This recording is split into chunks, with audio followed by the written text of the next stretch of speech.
Good evening बच्चों। कैसे हैं आप सब? होपफुली आप लोग सब अच्छे से होंगे। और जैसा कि बच्चों मैं देख रही हूँ कि आप लोगों का अच्छा रिस्पांस आ रहा है, आप लोग मेरे वीडियोस को देख रहे हो, तो मुझे भी वीडियोस बनाने में अच्छा लग रहा है।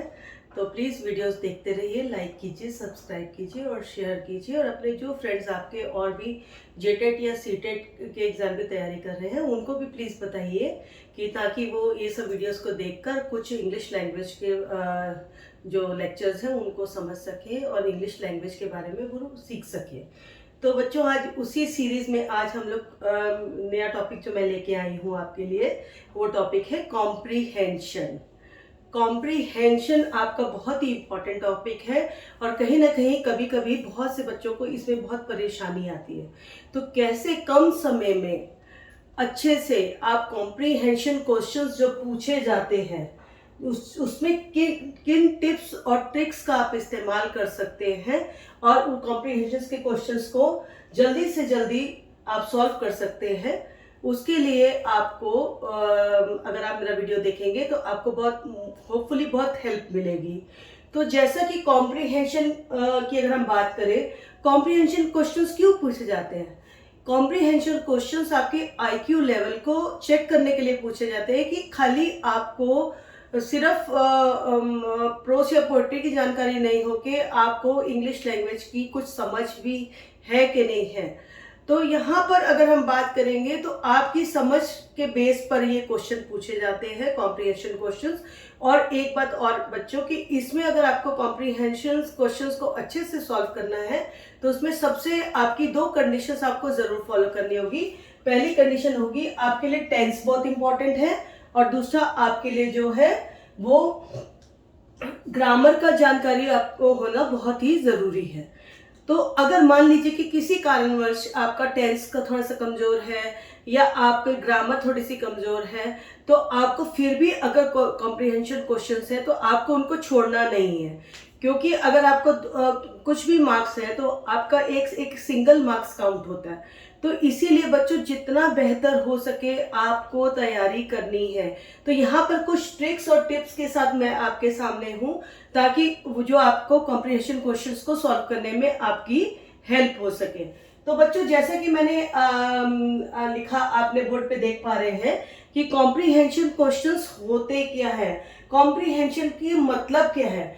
तो जो कॉम्प्रिहेंशन है उस शब्द की उत्पत्ति, हमारी हुई कॉम्प्रीहेंड से। कॉम्प्रीहेंड मतलब कि समझना, यानी कि यहाँ पर आपकी समझ को कॉम्प्रिहेंशन क्वेश्चंस के द्वारा परखा जाता है। अच्छा, ये क्वेश्चन किस किस तरह के आ सकते हैं? अगर हम इनकी कैटेगरी करें, टाइप्स ऑफ क्वेश्चंस का पता करें कि किस तरह के क्वेश्चंस आ सकते हैं, तो देखिए, सबसे पहले तो सिंपल इंटेरोगेटिव क्वेश्चन पूछ लेगा, what is the name of king of Wales, या फिर आपसे ये पूछ लेगा कि what is the name of Mahatma Gandhi, what is the name of Mahatma Gandhi father, कि मतलब कि महात्मा गांधी जी के पिता का क्या नाम था, या किंग ऑफ वेल्स का क्या नाम था। ठीक है। और या फिर ये पूछा सिंपल से क्वेश्चन की, what have you read in this passage, कि आपने इस पैसेज में क्या पढ़ा। तो इस तरह के, जैसे एक सिंपल इंटेरोगेटिव क्वेश्चन जिसके पीछे क्वेश्चन मार्क आता है, उस तरह के क्वेश्चन पूछे जाएंगे। या फिर आपके जो क्वेश्चन बेस्ड होंगे वो होंगे या तो सेम वर्ड्स के ऊपर होंगी, या फिर आपके जो होंगे वो अपोजिट वर्ड होंगे, जिसको मतलब कि या तो उसके विपरीत शब्द बताइए आप, या फिर उसके समानार्थक शब्द बताइए। इस तरह के क्वेश्चन पूछे जाएंगे। अगर और किस तरह की कैटेगरी होती है, किस तरह के कॉम्प्रिहेंशन क्वेश्चन पूछे जाते हैं, तो टाइटल पूछेंगे कि आपके हिसाब से कि ये जो आपने पैराग्राफ पढ़ा है, the paragraph whatever you have read, कि what is the suitable title for this paragraph, कि इस पैराग्राफ के लिए एक सुटेबल टाइटल आप सजेस्ट कीजिए। ओके। उसके बाद आपका टर्म्स के बारे में पूछ लिया जाएगा, फ्रेज के बारे में पूछ लिया जाएगा, उनके मीनिंग्स पूछ लिए जाएंगे, फ्रेज के मीनिंग बताइए। उसके बाद अगर आप बात करेंगे बच्चों, तो ये जो सिंपल क्वेश्चंस जो है, पर कभी कभी क्या होता है कि पैसेज तो बहुत सारे सेंटेंसेस से मिलके बना होता है, तो कहीं ना कहीं आपको कभी कभी कोई दुविधा आ जाती है कि अब कम समय में कैसे मैं फटाफट से इस पैराग्राफ को पढूं और पढ़ने के बाद मैं इसका उत्तर किस तरह से दूं। तो इसके लिए कुछ ट्रिक्स है। आपको अगर कुछ स्टेप्स को आप फॉलो करेंगे, कुछ ट्रिक्स को आप समझेंगे, तो आप आराम से इसका उत्तर दे सकते हैं। अब कैसे? देखो इसकी दो ट्रिक्स है, मतलब दो ट्रिक्स में एक तो पहला तो आपको जैसे मैंने आपको बताया है कि स्टेप्स टू फॉलो, कि कुछ स्टेप्स को आप फॉलो कीजिए। अब उस स्टेप्स में पहले क्या होगा कि जैसे बोला जाता है रीड द पैसेज केयरफुली, पर आपको केयरफुली नहीं पढ़ना है, क्योंकि अगर आप केयरफुली पढ़ने लग जाओगे तो आपका टाइम किल होगा, और आप जब तक छोटी छोटी बारीकी को समझोगे तब तक आपको और क्वेश्चन अटेम्प्ट करने के लिए आपका समय की बचत नहीं होगी। दूसरा चीज, आपको फिर करें क्या, जब पैसेज नहीं पढ़ेंगे तो फिर करेंगे क्या? तो सबसे पहले पैसेज हम बाद में पढ़ेंगे, पूरे पैसेज को हम बाद में पढ़ेंगे। सबसे पहले हम क्वेश्चंस देखेंगे कि कौन कौन से क्वेश्चंस इस पे बेस्ड पूछे गए हैं, ठीक है।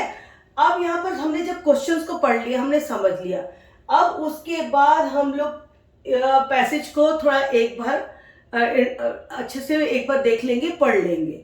अब उसके बाद में अगला हमें स्टेप क्या करना है कि कभी भी उसको ट्रांसलेट करने की कोशिश नहीं करनी है, कि पैराग्राफ को मैं अनुवाद करके देखूं कि जो मेरे से प्रश्न पूछा गया है उसका उत्तर क्या होगा।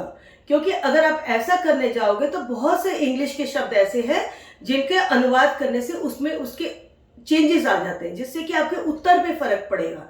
तो आपने इंग्लिश टू इंग्लिश इसको समझना है, इसके अनुवाद ट्रांसलेशन में नहीं पढ़ना है।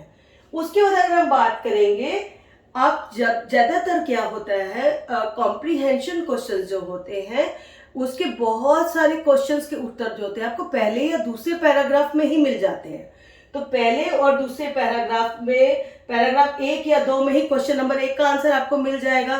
तो बाकी उसके बाद आपने किस पे फोकस करना है, बाकी के क्वेश्चन पे फोकस करना है, क्योंकि 1 का आंसर तो आपको पहला पैराग्राफ में या दूसरे पैराग्राफ में ही मिल जाएगा। ओके, अब तीसरा, उसके अगर हम अगली बात करें कि और कौन से स्टेप्स हमें फॉलो करने हैं जब हम कॉम्प्रीहेंशन पढ़ रहे हैं एग्जाम के लिए, एग्जाम में जब हम लोग कॉम्प्रीहेंशन का क्वेश्चन आया तो उसके लिए हमें और क्या ध्यान रखना है कि अपोजिट या सेम टाइटल, अपोजिट या सेम टाइटल जो है, अपोजिट वर्ड्स या सेम वर्ड्स या टाइटल, इन सब के बारे में भी हमको माइंड में रखना है कि इसका टाइटल पूछा गया है तो इसका टाइटल क्या होना चाहिए। क्योंकि थोड़ा पढ़ते पढ़ते जब आप क्वेश्चन नंबर 1 को आपको पहला या दूसरा पैराग्राफ में आंसर मिल गया, उसके बाद आपका क्वेश्चन नंबर 2 का आंसर भी आपको दूसरा पैराग्राफ में मिल गया, उसके बाद थोड़ा सा आगे कुछ लाइनों में गए तो आपको तीसरा या चौथा का आंसर मिल गया।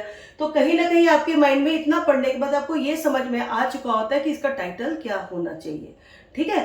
तो एक तो बच्चों ये ट्रिक है कि अगर आपको कॉम्प्रीहेंशन पैसेज दिया जाए और उसके ऊपर अगर क्वेश्चंस पूछे जाए तो आप ये कुछ जो स्टेप्स है इनको फॉलो करते हुए आप आराम से, जैसा कि आप स्क्रीन पे देख रहे हो, आप इसका स्क्रीनशॉट भी ले सकते हो। तो आप इन सब स्टेप्स को फॉलो करते हुए आप आराम से जो है आंसर दे दोगे कॉम्प्रीहेंशन क्वेश्चंस का। अच्छा, एक इस तरह से ट्रिक है और एक ट्रिक और है जिसको मैं समझाना चाहूंगी, जो कि हमें भी समझाई गई थी। तो उसको समझाने के लिए आपको क्या करना होगा, एक फॉर्मूला है, वो फॉर्मूला क्या है, QSM। अब यहां पे QSM क्या है, Q stands for quick, M stands for slow and M stands for match. यानी कि आपको यहां पे ये ध्यान रखना है कि आगे जब पढ़ना है तो पहले जब आप फटाफट पढ़ोगे तो एक परिचय के तौर पे उसको पढ़ो। ये दूसरा एक ट्रिक है, ये टिप कह सकते हैं कि पहले QSM को याद रखिए। पहले तो एक बार जब आपके सामने वो पैराग्राफ आ गया, कॉम्प्रीहेंशन पैराग्राफ, तो सबसे पहले आप उसको क्विक एकदम नजर मार लीजिए। उसमें आपका डेट या नाम मेंशन होगा या प्लेस मेंशन होगा या इंट्रोडक्शन दी होगी, ठीक है।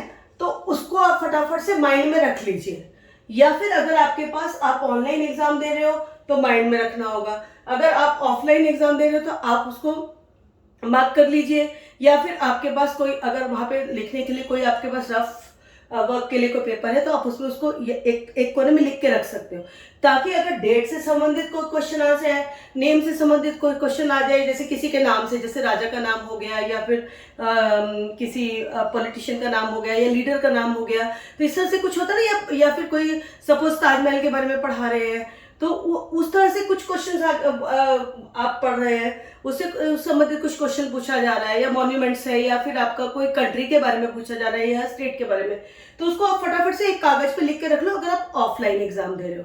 और ऑनलाइन दे रहे हो तो please keep in mind, quickly उसको आपने क्विकली टेक अ ग्लांस, यानी कि एक नजर मोटी मोटी फटाफट से कॉम्प्रिहेंशन पे मार लो। उसके बाद क्या करो, थोड़ा सा स्लो पढ़ो, क्योंकि जो सेकंड पैराग्राफ होता है, सेकंड पैराग्राफ में जो लाइनें होती है, या थर्ड पैराग्राफ, उसमें ज्यादातर फैक्ट्स होते हैं, कि उसमें फैक्ट्स के बारे में होता है, तो फैक्ट्स को समझने के लिए आपको थोड़ा सा आराम से पढ़ना होगा। उसके बाद में थर्ड में आप इसका मेन या मैचिंग पढ़ सकते हो जो बचा हुआ है, क्योंकि उसमें आपको कहीं मेन आपको मिल जाएगा, या तो कोई मॉरल मिल जाएगा, या फिर आपको टाइटल मिल जाएगा, या फिर यहाँ तक आते आते में क्या होगा कि आप उस पैराग्राफ को समझ चुके होंगे। तो इस फॉर्मूले के हिसाब से भी आप कॉम्प्रिहेंशन क्वेश्चन जो है उनको सॉल्व कर सकते हो। और जब अगर आप प्रैक्टिस करके गए हो तो बहुत अच्छी बात है, पर अगर आप प्रैक्टिस करके नहीं गए हो तो जैसा मैंने जो आपको टिप्स एंड ट्रिक्स बताई हैं, आप इसको फॉलो करके देखिएगा, और आपको कहीं ना कहीं बेनिफिट ज़रूर मिलेगा। तो बच्चों, मेरे हिसाब से कॉम्प्रिहेंशन क्वेश्चंस को सॉल्व करना कोई मुश्किल नहीं है, बस आपको थोड़ा सा कंसंट्रेशन की ज़रूरत है।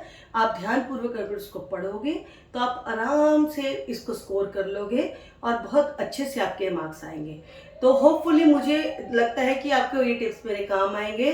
तो please keep watching my videos for new tips, tricks, and for new to gain the knowledge, for the new concepts, and keep watching, and like, share and subscribe, and please share it with your friends also, those who are preparing for JTET or DLED, they are doing, or they are doing the B.Ed. It is beneficial for all, or those who want to increase their knowledge about English language. So thank you so much, have a good day, bye.